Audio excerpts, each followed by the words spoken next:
sensation de quand vous vous réveillez le matin et c'est la routine. Tous les jours, le même café, le même métro, les mêmes collègues. Ce moment où cette perpétuelle boucle qu'est votre existence vous plonge dans un nihilisme brumeux, sans aucune lueur à l'horizon. Et vous commencez à fantasmer, à contempler vos options pour sortir de ce cycle. Soit demain, vous avez le courage de tout plaquer et partir à l'autre bout du monde avec un sac à dos, pour ne faire qu'un avec la nature et vous réconcilier avec le monde. Option 2, vous détournez un avion en fait pour demander une rançon de 200 000 $. Et aujourd'hui, j'ai envie de partager avec vous l'histoire de Dan Cooper qui, en 1971, à la veille de Thanksgiving, a décidé de choisir entre les deux. Et bordel, l'immense mais masterclass de détournement d'avion qu'il nous a faite.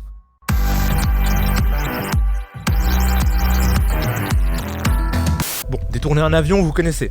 Enfin non, j'espère pas, mais vous avez généralement une idée de comment ça se passe. Un gars se ramène avec des armes en douce, il menace les passagers. Et ben pour Cooper, ça c'est nul. C'est le niveau 0 de la piraterie de l'air. Lui, Cooper, il est au-dessus. Dan Cooper, lui, arrive dans un avion à destination de Seattle, sapé comme un beau gosse. En costard-cravate, avec des lunettes de soleil et une bombe dans une mallette. Il s'installe comme si de rien n'était, et une fois que l'avion décolle, il donne une petite note à l'hôtesse de l'air qui dit « J'ai une bombe, et j'aimerais que vous vous asseyez à côté de moi. » Pire plan drague, vraiment, n'essayez pas. Donc l'hôtesse, qui passe pas sa meilleure journée à ce moment-là, s'assoit à côté de lui et voit effectivement qu'il a une mallette remplie de bombes. Cooper profite qu'elle soit juste là pour lui dire très explicitement ses intentions, qui sont « J'aimerais 200 000 $, 4 parachutes, et quand on atterrira à Seattle, faudra refaire le plein de l'avion et aller à Mexico City. Sinon, je finirai le travail. » Bon, naturellement, à ce moment-là, l'hôtesse de l'air, elle va prévenir les pilotes qui préviennent, l'aéroport qui prévient, les autorités qui préviennent, le FBI qui prévient. Personne, c'est faux, ça s'arrête là. Par contre, personne prévient les passagers. C'est pas une blague, genre eux, ils vivent leur meilleure vie dans l'avion, sans avoir aucune idée de ce qui se passe. Les autorités locales contemplent la situation, elles se rendent compte que elles ont pas vraiment le choix, il faut donner l'argent à Cooper, sinon des innocents risquent de mourir. Elles prennent donc des billets d'une banque à Seattle et vont chercher des parachutes dans une école de parachutisme pas très loin de l'aéroport. Pendant ce temps-là, l'avion fait des tours au-dessus de l'aéroport alors que les passagers ne se doutent de rien. L'avion finit enfin par atterrir à Seattle avec 2 heures de retard. Immédiatement, on donne les parachutes et la rançon à Cooper, et vu que Cooper c'est visiblement un gars super sympa, il autorise tous les passagers et 2 hôtesses de l'air à descendre. Vous aussi, devenez altruiste grâce à ces astuces simples. Pensez à ce que ressentent les autres, soyez à l'écoute de vos proches, et bien évidemment laissez sortir les passagers quand vous détournez un avion. Alors, techniquement, jusque-là, tout est parfait. Cooper a obtenu tout ce qu'il voulait sans semer la moindre panique. Mais maintenant qu'il est à Seattle, il peut pas juste se casser avec l'argent sans passer outre la horde de policiers qui l'attend dehors. Et justement, c'est pour ça qu'il avait demandé à ce que l'avion refasse le plein d'essence. Et il explique directement au pilote qu'il veut qu'on l'emmène à Mexico City. Tout de suite. Genre là maintenant. Clairement, il a une furieuse envie de dépenser ses 200 000 $ en tacos. Mais il demande aussi à ce que les lumières de l'avion soient éteintes, qu'il vole en dessous de 3 km d'altitude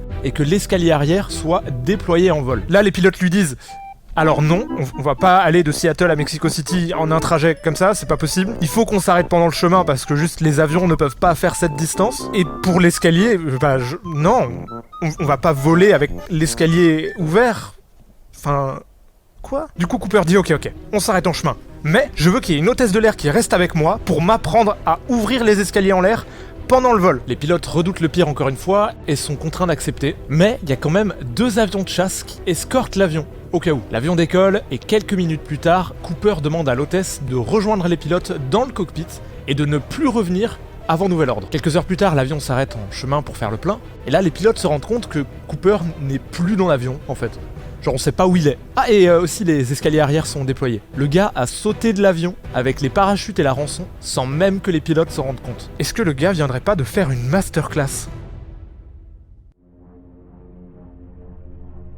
Trouver une personne disparue peut s'avérer être une tâche beaucoup plus compliquée que prévu. D'autant plus quand la personne a sauté d'un avion de 3 km d'altitude en pleine nuit et qu'on n'a qu'une vague idée de la zone de saut. En fait, on sait pas exactement quand Cooper aurait sauté de l'avion parce que les hôtesses et les pilotes étaient dans le cockpit. Alors ce qui est logique, parce que si les pilotes sont pas dans le cockpit, l'avion il tombe. Mais du coup, ils ont rien vu du tout. Ce qu'on sait, c'est qu'il y a eu des secousses causées par l'escalier qui s'ouvre. Mais vu qu'il est resté ouvert jusqu'à la fin du vol, ça laisse une trop grande fenêtre de tir. Les 2 avions de chasse qui escortaient l'avion n'ont rien vu du tout, ce qui est logique, vu que c'était la nuit noire. Le gars a laissé quasiment aucun indice, à part une cravate, quelques mégots et 2 autres parachutes. À chaque fois qu'il donnait un mot écrit à une des hôtesses, il demandait à le récupérer, ce qui fait qu'il a laissé aucune trace écrite, à part son billet d'avion. Tu sais que c'est le genre de gars, quand il va aux toilettes, il les laisse encore plus propres que quand il est rentré. Mais malgré ça, le FBI, ils ont pas de temps à perdre. Ils vont pas se laisser avoir par un petit pirate de l'air de merde. Donc ils envoient la masse d'avions, d'hélicos et de troupes au sol pour scruter tout le périmètre. Et ils trouvent que dalle. C'est un paysage montagneux avec de la forêt, on est en plein novembre, la météo est pourrie.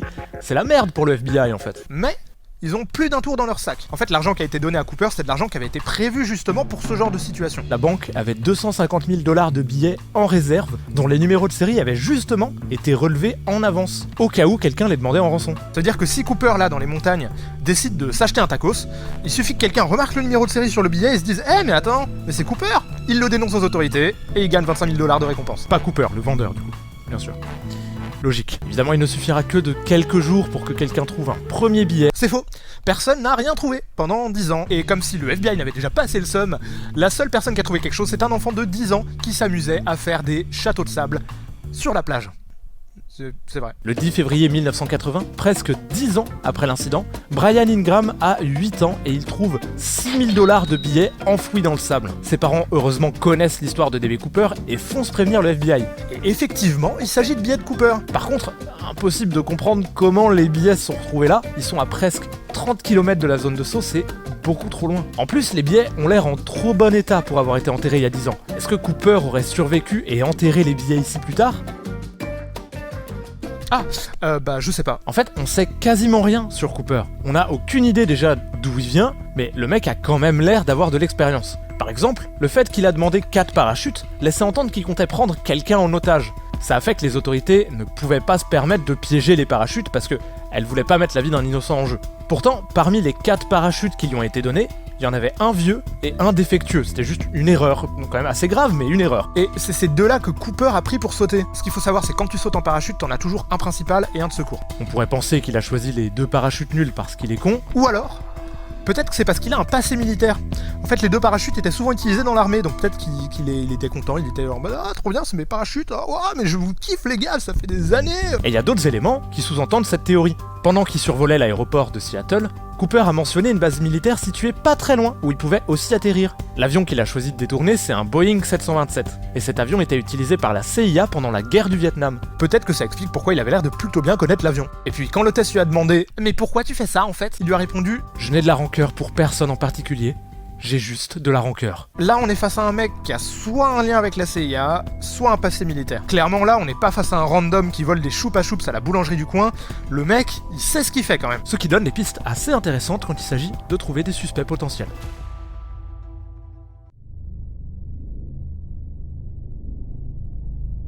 Est-ce que Cooper est mort ?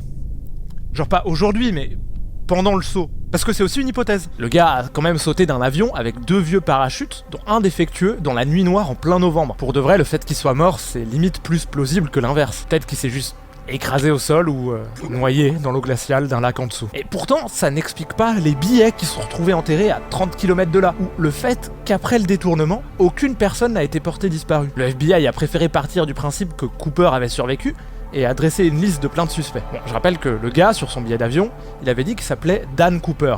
Au début, le FBI pensait que c'était son vrai nom, donc un des premiers suspects, c'était un gars qui s'appelait DB Cooper. Alors le gars s'est rapidement fait écarter de l'affaire, en fait il avait rien à voir avec ça, mais son nom s'est retrouvé dans la presse, et c'est pour ça qu'aujourd'hui, quand on tape DB Cooper sur Google, c'est ce nom-là qui est resté dans l'imaginaire collectif. Quant au nom, ou au pseudo, du coup, que Cooper a marqué sur le billet d'avion, c'est peut-être tiré d'une BD canadienne. On ne sait pas. Moi, je serais allé jusqu'au bout, j'aurais choisi une BD moins obscure, genre Boulet Bill, c'est bien Boulet Bill. Mais parmi les suspects qui ont été retenus, il y en a quelques-uns qui méritent quand même qu'on se penche sur leur cas. Numéro 1, Robert Rackstraw. Déjà, le gars était parachutiste à l'armée. Et il savait aussi faire des bombes. Il avait un long casier judiciaire et il s'était fait renvoyer de l'armée juste avant le détournement. C'était peut-être ça la rancœur dont Cooper parlait. Mais le truc, c'est qu'il avait 28 ans au moment de l'incident. Et les hôtesses de l'air ont décrit Cooper comme étant bien plus âgé.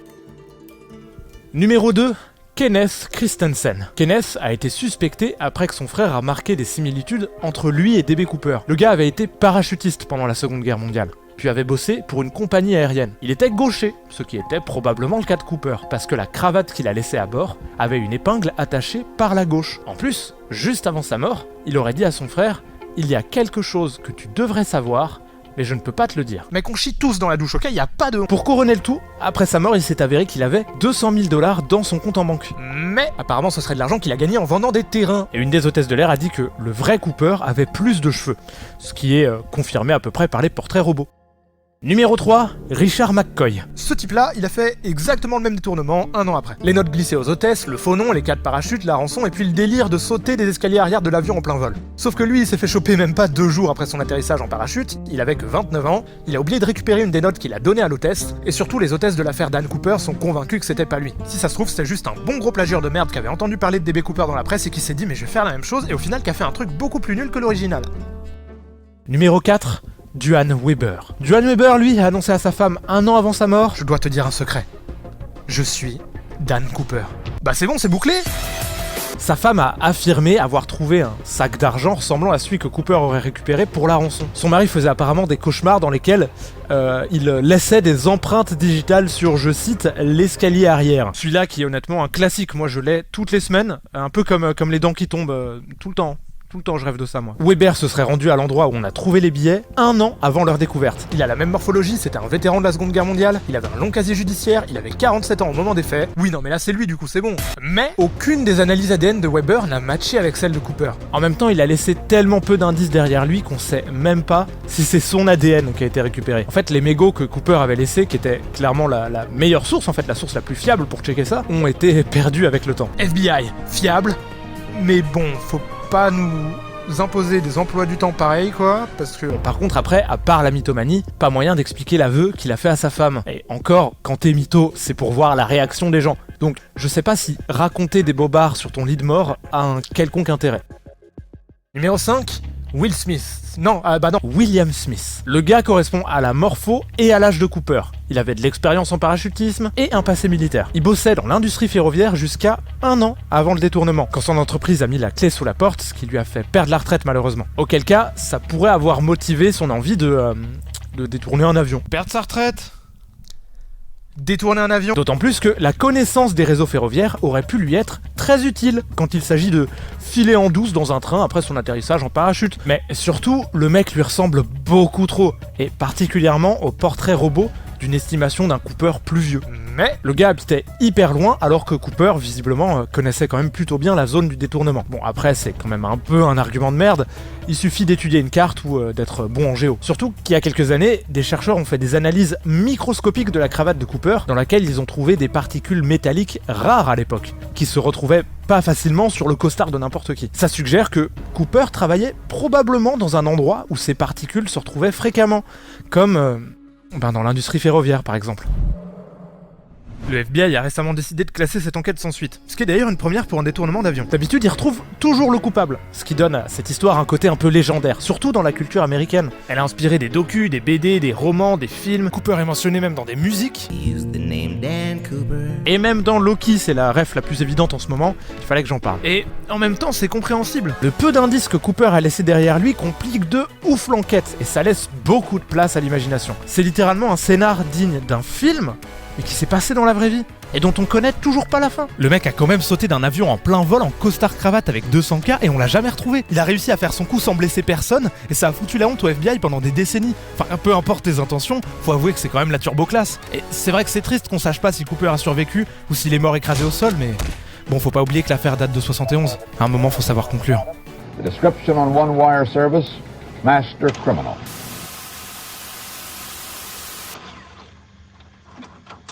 D'ailleurs, en parlant de conclusion, cette vidéo touche à sa fin. C'est la première fois que je fais un format long comme ça. Normalement, il devrait y avoir d'autres épisodes, donc abonnez-vous si vous voulez ne rien louper. Si vous avez des retours ou des sujets dont vous aimeriez m'entendre parler dans les prochains épisodes, n'hésitez pas à les dire en commentaire, je vais les lire avec plaisir. Je me suis aussi amusé un peu avec le décor, alors dites-moi si ça vous a plu ou si vous voulez que je tourne les prochains dans ce décor-là, parce que les deux sont possibles. Et à part ça, j'ai honnêtement aucune idée de comment finir la vidéo, donc je vous propose de sélectionner un abonné aléatoirement parmi vous, qui va recevoir une petite notif et qui va du coup en direct devoir finir la vidéo à ma place. Attention, c'est parti.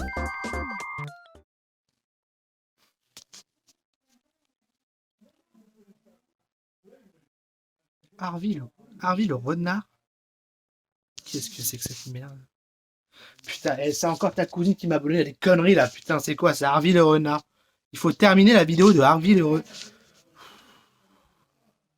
Bah, je le fais? Ouais. Bon, bah, Salut tout le monde, abonnez-vous quoi, si vous avez aimé, genre allez-y, n'hésitez pas. Puis voilà, j'aime, comment, ça me fait chier.